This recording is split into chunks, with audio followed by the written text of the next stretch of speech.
Salut tout le monde, c'est Matt, on se retrouve sur la chaîne de la baleine pour notre brief weekly. Je suis désolé, il n'y a pas eu de vidéo la semaine dernière parce que je n'ai pas pu, j'avais record la vidéo mais impossible de l'upload, connexion trop merdique. Bref, et ce dimanche je suis pas là, donc je la record là, on est le samedi. Bah du coup dimanche il est minuit, enfin 1 minute. Enfin bref. Chose assez intéressante cette semaine, j'ai pas mal d'alts, vous m'avez demandé quelques trucs, c'est sympathique. Il y a des choses à dire de manière générale sur le marché des alts. Et puis sur Bitcoin, on a ce joli 9 sur T9, donc qui est un signal de vente ici, qui est attention très agressif, surtout dans un mouvement parabolique. C'est pour ça que je ne le prendrai pas forcément en compte, parce que TD9 en weekly, dernièrement, c'était pas une grande dinguerie. Hein. On voit ici, mouvement parabolique, bah, il n'a pas super bien marché. Ici, il a marché parce qu'il a bien fonctionné, puisque derrière, on a observé 3 bougies de consolidation, donc c'est pas mal. Si on regarde dans le passé, ici on avait un 9 vert, enfin un 9 rouge, donc derrière c'est monté, c'est plutôt pas mal. Puis derrière c'était un mouvement parabolique, là donc ça sert à rien de regarder, c'est beaucoup trop agressif. C'est pour ça qu'ici, vous le savez, je suis bull ici. Ça fait 1 ou 2 semaines que je dis que je suis bull, enfin même bien plus depuis fin mars. Mais ici on a tapé un petit peu haut, comme je m'y attendais entre guillemets, sauf que je pensais qu'on allait quand même aller un peu plus haut, qu'on allait au moins casser les niveaux des 10 500 ici, pour casser les stops, tous les gens qui ont mis leur stop de protection ici. On l'a pas fait ce mouvement, je sais pas trop quoi en penser. Le fait qu'on close sur un 9, malgré tout, malgré que ce soit quand même très agressif ici, ça me fait dire quand même qu'on va peut-être pas casser ce niveau-là, pas tout de suite en tout cas, et qu'on pourrait venir corriger. Et je sais que Tilt en a déjà parlé, peut-être que sur le Discord, je sais pas. Mais on pourrait s'attendre au moins à une correction à revenir dans ces niveaux-là, dans cette zone de support en blanc. Pourquoi pas revenir et former au final un ETA, donc un ETA inversé, donc épaule, tête, épaule comme ceci inversé. Et ça serait quand même très puissant. Mais bon, on n'y est pas encore, on peut pas encore parler de chartisme tant qu'on l'a pas. Donc voilà, moi je suis assez mitigé, j'étais quand même très bull. Maintenant on va regarder peut-être sur le daily. Je vais enlever ça. Sur le daily, je vais enlever tout ça aussi. Sur le daily, on consolide quand même sur le 61.8. C'est quand même assez bull là, de consolider sous une résistance. On casse petit à petit, ça me fait penser un petit peu à ce qu'on faisait ici, c'est qu'on cassait, on redescendait, on recasse. Bref, on consolide sous résistance et au bout d'un moment ça casse. On a des plus bas de plus en plus haut, donc pour l'instant ça reste très bull. Tant qu'on vient pas casser les 8600, je resterai pour ma part assez bull. Et je pense qu'on peut toujours aller chercher les niveaux des 11000, je sais plus exactement sur le weekly. J'ai un niveau ici à 10700. C'est le niveau de close monthly ici, qui peut servir de résistance. Donc à regarder. En plus on est en plein dans la reload zone, hein, donc la zone bleue ici. Reload zone bear, donc clairement c'est pas le moment d'acheter long terme ici. Évidemment quand je dis que je suis bull, c'est pour du court moyen terme, hein, qu'on soit clair. Acheter ici c'est une énorme erreur, pardon. Donc voilà, je chercherai évidemment en principe plus un short dans cette zone là, mais je pense qu'on peut encore pousser un petit peu, voilà. Même si je suis bull sur du plus long terme et que pour Bitcoin, j'aimerais bien essayer d'en racheter dans les 7000, 7000, 8000, oh 8000 c'est peut-être un peu haut, plutôt dans les 7000, 6500, 7000, ça me paraît être une bonne zone, mais on en reparlera si on retourne dans cette zone de prix là. On va regarder les alts du coup, on va commencer avec la Bitcoin dominance, qui n'est pas ici mais ici, voilà. Alors, on a un bug sur la Bitcoin dominance, hein, cette grande mèche là, il ne s'est jamais rien passé en fait, on n'est jamais remonté aussi haut en fait dans la Bitcoin dominance, c'est un bug sur TradingView je pense. On s'est arrêté ici sur le zone, sur la résistance. Donc, on a fait notre test de la résistance, on rejette, c'est bien, encore une fois, j'aime pas voir quelque chose consolidé sous résistance, enfin ça dépend dans quel sens tu es, mais globalement, si on rejette pas assez vite ici, si on vient pas casser ces niveaux-là, si on vient pas casser mon outil de dessin, si on vient pas casser, oh bordel, ici, si on vient pas casser ce plus bas là et ce plus bas là assez rapidement, je serais pas ultra serein pour les alts. On reste bear, hein, on a fait notre test de la résistance. Maintenant, faut faut continuer le mouvement bear et il faut aller chercher des niveaux beaucoup plus bas. ETH a exactement la même gueule et bien évidemment dans le sens opposé. Ça reste boule, hein. Ça reste assez boule pour Ethereum. On avait un gros W ici, on est venu retester le support ici 2 fois. On pourrait partir sur un double bottom à condition de casser ce niveau-là. Ça serait très très fort. Ça serait très très très bien. Et si on casse derrière à ce niveau-là, donc ici là, ça nous ferait enfin une tendance haussière, c'est-à-dire des plus bas de plus en plus haut, comme ceci, et des plus hauts de plus en plus haut, admettons qu'on a ici. Donc voilà, ça c'est typiquement une tendance haussière, mais on l'a pas encore. Personnellement, j'attendrais vraiment que ETH en paire Bitcoin fasse un nouveau plus haut pour dire que ça y est, les alts repartent en tendance haussière, enfin on peut le dire, ce qui n'est pas encore actuellement le cas, mais ça reste quand même plutôt bon signe pour moi, surtout avec ce qui se passe sur la Bitcoin dominance. On va regarder les autres alts que vous m'aviez demandé. On va regarder le ZIL parce que c'est un exemple très intéressant. J'en avais parlé déjà depuis un bon moment, le ZIL. J'ai pas pu en parler la semaine dernière, malheureusement, on était là. Mais le ZIL, voilà, ce qu'on veut voir, ce que personnellement, moi je recherche sur les alts, c'est une zone de range horizontale, sans volatilité, hein, si on dézoome, qu'on regarde par rapport au reste du graphique. Ici, il ne se passe absolument rien. Personne n'est intéressé par ce qui se passe sur ce marché ici. Ça range et ça casse. Et ensuite, on a un petit retest du support ici, juste là. Et derrière, bah, c'est Moon. Hein. J'avais tracé ce risk reward là parce que je me suis dit que ici, ça pourrait être une bonne zone pour prendre des profits. Il y a une petite zone ici pour prendre des profits, qui est quand même plus petite. Personnellement, je vendrai pas ici. Je vendrai une partie de mes îles ici parce que j'en ai acheté dans le bas du range. Mais voilà, pour moi, si on repart dans une tendance haussière sur les alts, c'est un peu con de vendre ici, tout simplement. Je m'attendrais au moins à ce qu'on fasse un retracement sur cette zone-là, sur le first stop, de manière générale pour toutes les alts. Donc voilà, c'est un peu le piège, c'est ce que j'avais expliqué la semaine dernière aussi dans ma vidéo, qui est pas sortie du coup, c'est que je pense que si on repart dans une tendance haussière sur les alts, il y a beaucoup de gens qui vont être en disbelief, c'est-à-dire qu'ils vont prendre des profits très tôt, voire ils vont short les premières résistances et ils vont se faire niquer. Et s'ils ne shortent pas, ils vont vendre leur bag, prendre des profits assez vite et le regretter plus tard, je pense. Donc c'est un scénario qui me plaît bien. Je pense que c'est ce qui peut se passer dans la tête des gens. Donc à suivre. À suivre. Vous m'aviez demandé le ADA. Non, pas du tout le ADA. Non, le ADA c'est une demi-alt. On va quand même regarder parce qu'il nous a fait une ZIL entre guillemets. Il a la même tête que le ZIL en fait, hein, un long range horizontal, un beau TD9 ici qui nous indique le bottom, je crois qu'on avait la même chose sur les îles, et puis derrière bah, c'est parti, on est venu chercher la première résistance ici. Si je dézoome, hein, c'est le même blabla, hein. De moins en moins de volatilité, un long range, une longue traversée du désert horizontal, personne n'est intéressé par ce qui se passe là-dedans, les gens sont désespérés, puis enfin ça casse à la hausse. Et à notre signal, on n'a pas encore eu notre test. Alors admettons qu'on bloque ici sur cette première résistance, ça serait intéressant de voir ça, et d'acheter ce niveau-là, pour pourquoi pas derrière partir et miser sur une cassure du plus haut ici, et donc confirmer la tendance haussière. On va enfin partir sur les alts que vous m'aviez demandé. On avait le ARK. Le ARK, bah voilà, c'est typiquement ce que j'aimerais voir.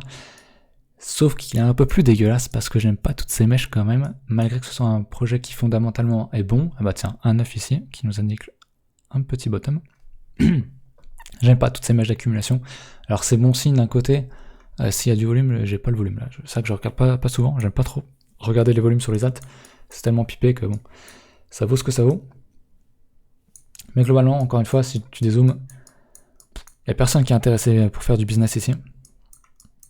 Aucune volatilité, malgré le fait qu'on a un range de 60%, si tu prends les mèches, même tu as un range sur 130%, c'est monstrueux, mais c'est parce que c'est les alts et qu'il y a peu de volume.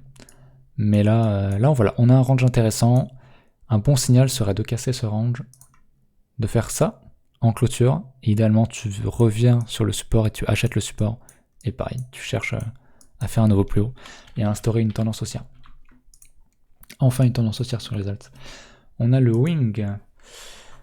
Le Wing, il est pas ici, il est que sur HitBTC. Le Wing, j'aime pas trop. J'aime pas trop la tête qu'il a, parce qu'il y a des mèches très très très sale. Alors après, peut-être que c'est juste sur HitBTC, mais de toute façon, il n'est pas listé sur des grands échanges. Il me semble qu'il était sur Bittrex à l'époque, parce que ça me dit quelque chose comme alt, j'en avais déjà acheté. Mais enfin, quand tu vois une alt...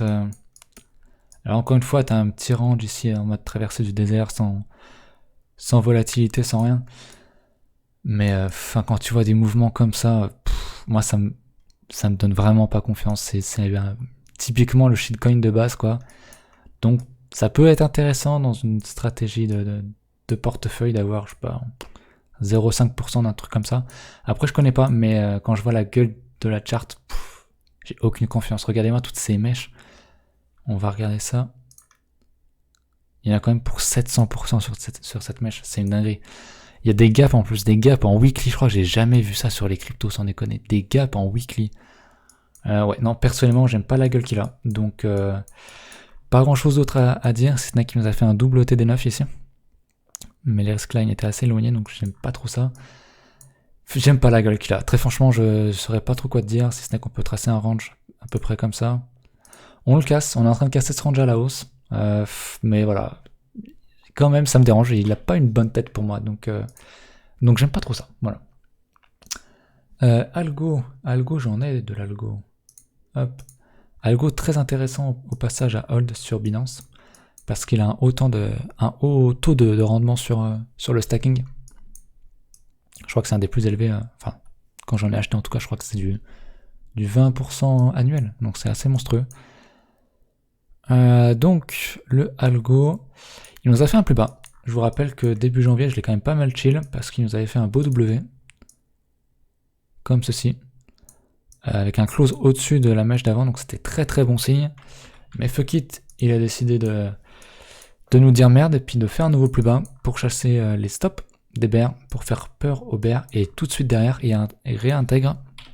Et c'est quelque chose que j'aime bien voir, j'en ai déjà parlé en termes de price action, c'est que tu as un support, tu le casses et tu le réintègres tout de suite, et tu consolides sur ce support, enfin sur ce support, anciennement résistance, et c'est assez bon de voir ça. Si on voit quelque chose comme ceci, si on consolide comme ça sur ce niveau, ça peut être quelque chose d'assez intéressant pour acheter, pour espérer une hausse prochainement. Bon, après il peut à tout moment faire ça bien sûr, mais moi j'aime bien l'algo, j'en ai acheté, je le considère très très bas. Fondamentalement, je sais que c'est du solide. Il a peu d'historique, c'est quelque chose d'assez nouveau, donc si on a une vraie tendance sur les alts, on partira sur une découverte de prix, clairement. Il a été listé ici, au cours actuel, ça fait quand même du plus de 1300%, c'est pas mal. Surtout quand on gagne 20% annuellement. Faudrait que je vérifie, c'est peut-être 25 ou 15%, je sais plus trop, mais c'est assez monstrueux l'algo en tout cas sur Binance. Donc voilà, moi c'est quelque chose que j'aime bien. Cette petite chasse au stop là, pour réintégrer derrière, c'est quand même quelque chose d'assez fort. ICX, j'en ai aussi. Hop. ICX, c'est une des premières alts à être partie. J'en avais acheté comme un singe ici. J'ai vendu une partie dans le pump ici pour me placer notamment sur Algo et sur les autres alts. J'aime pas trop la gueule qu'il a, parce qu'il nous a fait des plus bas sur des plus bas sur des plus bas. Et il a une grande impulsion haussière, sans structure. Typiquement les alts, je veux dire, c'est le fait que ce soit liquide, c'est normal, même si quand je parle d'un grand mouvement, quand tu dézoomes et tu compares ça au reste du graphique, on est un peu en mode traversée du désert ici. On est un peu dans un énorme range. Je vais zoomer. On est un peu dans un énorme range entre ces deux bornes là. On est un peu dans un range comme ça. Donc j'avais tracé cette zone bleue, on la tag vraiment juste le haut, on est venu rechercher juste le haut de cette mèche là. Idéalement, acheter ce support là, si t'es bull sur les alts de manière générale sur le marché. Acheter cette zone en bleu, c'est très intéressant. Je crois que j'avais déjà tracé ma reload zone. Hop, faut que je jarte ça. Hop. Ouais, la reload zone, donc c'est le 61.8 à 78.6 de Fibonacci. On a été dedans maintenant. Maintenant, je sais pas, pour acheter, je me sentirais quand même plus à l'aise d'acheter ici, dans la box bleue, plutôt qu'ici. Donc voilà, ICX, fondamentalement, c'est assez intéressant de ce que j'ai pu entendre. Donc voilà. Et puis pareil, lui, c'est un truc qui est quand même assez récent, qui n'était pas là en 2017. Ah si, fin 2017, il a été créé. Ou en tout cas listé sur Binance. Derrière, il y a un grand potentiel. 2000% sur un retour à l'ETH, c'est assez monstrueux. Tu vois ça que sur les cryptos. Donc voilà, globalement, t'achètes le bas du range, hein, donc la zone bleue, ça peut être intéressant. Pour du long terme, bien sûr, comme j'en ai déjà parlé. Alors ensuite, on m'avait demandé le BCH, un truc assez spécial, c'est qu'on me l'avait demandé, alors, en paire Bitcoin. Ah mais il n'y a pas assez de... Je l'ai pas ailleurs, le BCH. Ah non, on me l'avait demandé en USD et en ETH, c'est ça. Donc en USD ici, en paire USD, bah, il ressemble un peu beaucoup même à l'ETH en fait. C'est-à-dire qu'on a un bottom qui a été ici en décembre 2018 et qui n'a jamais été retravaillé, je dirais, qui a toujours été défendu.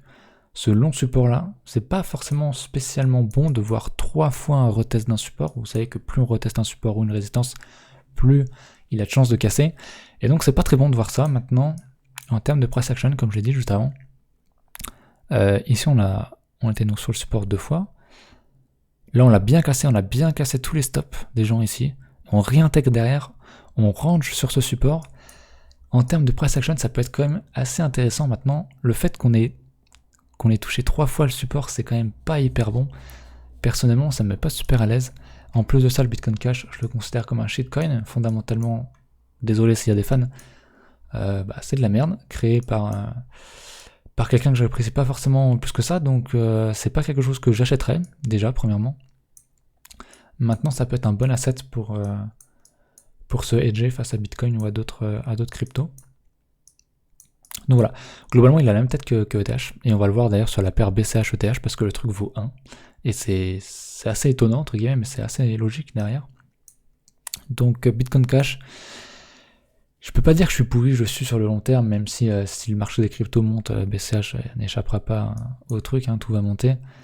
Maintenant, si tu veux acheter ça, ouais, tant qu'on est au-dessus du support, on est proche du support, ça se tente, hein, je veux dire, tu peux acheter ça, foutre un stop sous le lot qu'on a fait ici.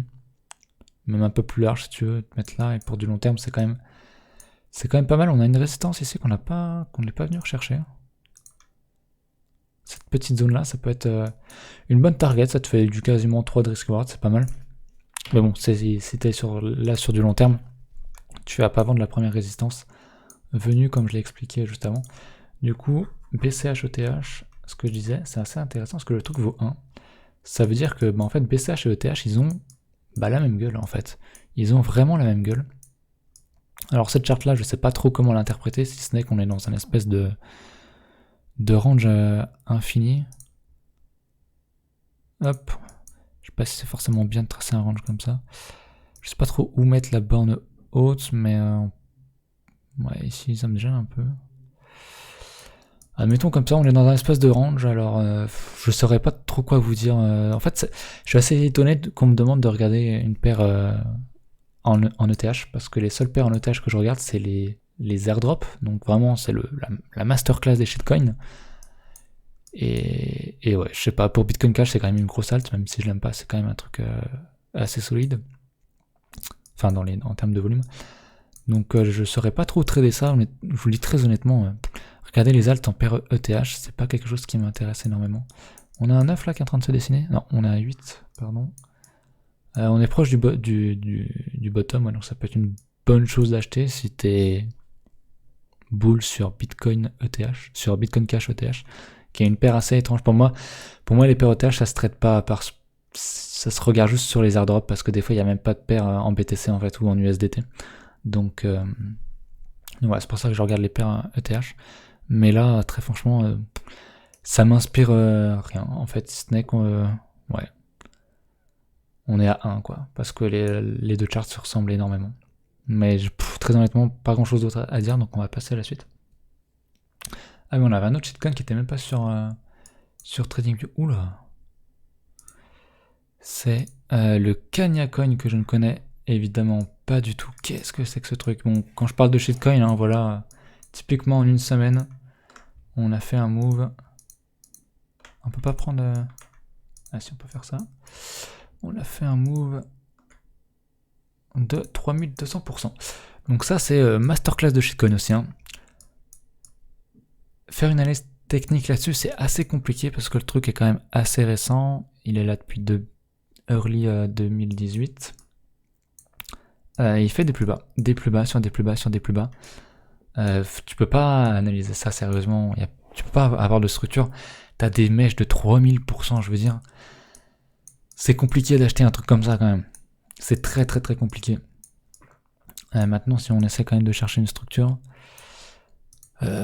si j'étais positif, je dirais que voilà, on a ce support là qu'on a cassé, qu'on est revenu retester ici, qu'on a finalement cassé mais que en mèche, pas en clôture. Donc ouais, non, rien à dire. En fait, ce que j'aimerais voir, c'est comme j'ai dit, c'est qu'on réintègre cette résistance et qu'on s'en serve comme support, qu'on range dessus pour repartir derrière. Mais jamais un shitcoin comme ça te fera ce plaisir-là. Jamais un truc comme ça, il va faire ça. Il y a très très peu de chance. Regardez la gueule de la mèche. C'est compliqué. C'est compliqué de faire une analyse technique là-dessus. Donc je connais pas. Pour moi, c'est du shitcoin. Hein, c'est listé sur aucun truc qui est listé sur TradingView. Donc personnellement, j'aurais même pas l'idée de poser un seul euro là-dessus. Maintenant, si t'aimes le truc, si t'aimes le projet, bah on est assez bas. Hein. Très franchement, on est très très proche des plus bas historiques. Donc ça peut être intéressant d'acheter. Maintenant, voilà, c'est à tes risques et périls, bien sûr. Attention au money management derrière tout ça, mais derrière, quand tu vois qu'en une semaine tu peux faire 3000%, bah quelque part c'est intéressant, quoi. Donc bon, voilà. Est-ce qu'on avait d'autres alts? Oui, j'avais encore une alt ça, de mon côté. On a regardé le ZIL et ADA. Ah si, on avait le ZIL en USDT qu'on m'avait demandé. On m'avait demandé le ZIL en USDT. Sur Binance, même si c'est pas vraiment... Ouais, c'était un peu le piège qu'on a eu sur les alts. Là, ou sur Discord, on se moquait un petit peu de moi gentiment en me disant... on me trollait parce que j'avais dit que c'était peut-être qu'on avait fait notre plus bas sur les alts, alors que c'était peut-être le début de la season en début d'année, en janvier, quand on a commencé les vidéos sur YouTube. Sauf qu'on a fait un plus bas. On a fait un plus bas, mais sur les paires en USD. Or, moi, je regarde les paires en USDT, et comme on l'a vu juste avant, ZIL n'a pas fait de plus bas en paire Bitcoin. Donc, pour moi, c'était un piège à la vente. On avait un support très solide, qu'on a cassé, qu'on a réintégré très vite, et derrière, comme j'expliquais, en termes de price action, c'est très fort, et regardez-moi ce mouvement. On arrive sur un 9 en USDT, en weekly, donc ça peut être quand même un premier signal de TP. Si t'es pas là pour plusieurs années, ça peut être une bonne prise de profit. Maintenant, on n'a pas encore retracé le first stop, hein, on est encore très très loin. Donc pour moi, ça serait une erreur de prendre des profits ici si t'es là pour du très long terme. T'as cette zone-là qui peut être intéressante dans un premier temps, mais on n'y est pas du tout. Et on n'a pas de structure intéressante dans le sens où on n'a pas de range comme sur la paire BTC, on n'a pas de W ou quoi, parce qu'on a fait un plus bas, on a piégé les gens et derrière c'est parti en mode fusée, quoi, skyrocket. Donc voilà, moi pour les alts, je regarde plutôt les paires BTC, comme j'ai déjà expliqué. Il m'en restait une, du coup, enfin on va pouvoir terminer avec LBC qui est ici.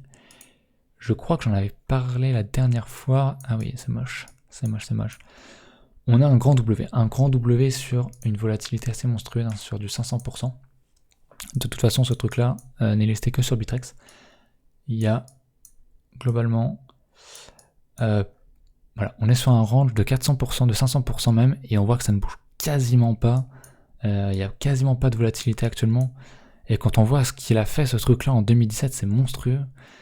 En termes de pourcentage, là, le truc vaut 300 sats. Et on pourrait revenir, admettons, au niveau des clôtures ici, c'est quand même 27 000 sats, c'est monstrueux en termes de gains potentiels. C'est vraiment... C'est une des alts que j'ai repéré qui a le plus de potentiel. Maintenant, attention, hein. Gros potentiel de gain veut dire aussi gros potentiel de perte. On avait, le TD9 a bien marché là-dessus, vraiment bien marché. On avait un double setup TD9 avec des risklines très proches, j'aime beaucoup ce signal-là. Derrière, c'est parti en skyrocket, on a fait un bon 300-400%. On a un 9 qui nous a imprimé le top, on a un nouveau 9 qui nous a imprimé un bottom, magnifique. Le 9 sur le... Comme quoi TD9 même sur de la pure merde de shitcoin, parce que c'est ce que c'est, hein, le LBC, c'est vraiment le shitcoin de base. Et bah ça marche quand même plutôt bien sur du weekly. Il avait plutôt bien marché ici aussi, on avait un 9. Pas mal. Donc ouais, je disais, on a un W ici. Je vais essayer de m'y remettre, de m'y retrouver. On avait un beau W qui est une belle structure qui nous intéresse ici, sauf que derrière, on a cassé le support, on allait bien plus bas. Donc si on était acheteur sur le LBC, je serais tenté de dire qu'il faut attendre la reload zone. Et on a touché, on bute sur le 61.8. Donc on est dans le début de la reload zone. Donc intéressant, c'était boule là-dessus, long terme, d'acheter pourquoi pas dans cette zone-là. Maintenant un simple retour sur le plus bas, c'est quand même du moins 75%, c'est quand même non négligeable. C'est pour ça que sur les alts, je le dis à chaque fois, à chaque vidéo, mais c'est important. Faut pas miser la maison, quoi. Hein. Faut mettre 0,1%, 0,5% grand max sur ce genre d'actifs, quoi, parce que c'est de la merde en fait. C'est de la merde, mais c'est de la merde qui peut te rendre riche. Mais il faut pas miser la maison entière dessus, quoi. Parce que c'est une erreur. Si le truc tend à disparaître, si le truc est délisté, si le truc se révèle être un scam, ou s'ils se font hack ou quoi, tu sais pas. Enfin voilà. Le truc peut tomber à zéro pour X ou Y raison. Donc attention au money management, c'est super intéressant, super important, pardon. Et on va retourner sur Bitcoin vite fait, parce que j'ai oublié de parler d'un truc, qui était l'open interest. Comme je vous en avais parlé, j'étais assez bull sur Bitcoin parce qu'on faisait des plus hauts depuis un bon bail. On voit pas tout l'historique, peut-être me passer en 6 heures, ça suffira. Ouais. On faisait des plus hauts sur l'open interest, sur le cours aussi, donc tendance haussière, pas de problème, on fait des plus hauts sur l'open interest aussi. On fait des plus hauts ici. Là on a piégé pas mal de monde, on voit qu'on a cassé ce niveau-là. Donc je dirais même, ouais, ce niveau-là. On avait une belle résistance ici, donc avec plein de stops potentiellement placés ici et au niveau de cette barre là ici. Et quand on a cassé ce niveau là, donc sur cette bougie là ici, en théorie tu te dis s'il y a plein de stops ici et qu'on va à ce niveau là, il doit y avoir plein de positions qui se ferment, des stops qui sont déclenchés, mais aussi des liquidations. Et donc ça sur l'open interest, ça veut dire une grosse barre bien rouge, sauf que à ce niveau là c'était une barre bien verte ici. Et donc pour moi, ça c'est du FOMO long. C'est des gens, ce que j'appelle des gens chartistes. Et c'est des gens qui traitent simplement les cassures. Et ce qui est pour moi une énorme erreur, c'est que là c'était intradable ça. C'est-à-dire ça casse à la hausse, bah, ils achètent et derrière ils se font retamer la gueule. Derrière, il y a, sur ce mouvement-là, sur le mouvement baissier, il y a plein de positions qui se ferment. C'est plein de gens qui se font fumer. Sans doute les gens qui ont acheté ici qui se font déglinguer juste derrière. C'est assez terrible, mais surtout sur l'approche des 10K, hein, qui a un niveau psychologique très très fort. C'était assez attendu de voir un tel mouvement comme ça sur ce niveau-là. Les 10K, c'est un truc qu'il faut pas traiter globalement, je veux dire. Ou alors il faut faire vraiment gaffe. Globalement, ce que j'aimerais voir là sur l'open interest, c'est qu'on remonte. C'est qu'on remonte et que le cours ne casse pas ce niveau-là, ne casse pas les 8600 comme je l'expliquais avant, et que l'open interest tape à nouveau plus haut. Et pour moi, ce serait très bon signe pour qu'on aille chercher un nouveau plus haut sur Bitcoin tout simplement. Donc voilà, je vais arrêter là, je pense que la vidéo est suffisamment longue. Si vous avez des questions, n'hésitez pas à me les poser en commentaire. Si vous voulez que je regarde des alts, faites de même. Vous pouvez rejoindre évidemment le Discord de la baleine dans la description. Et puis voilà, on se retrouve la semaine prochaine. Salut!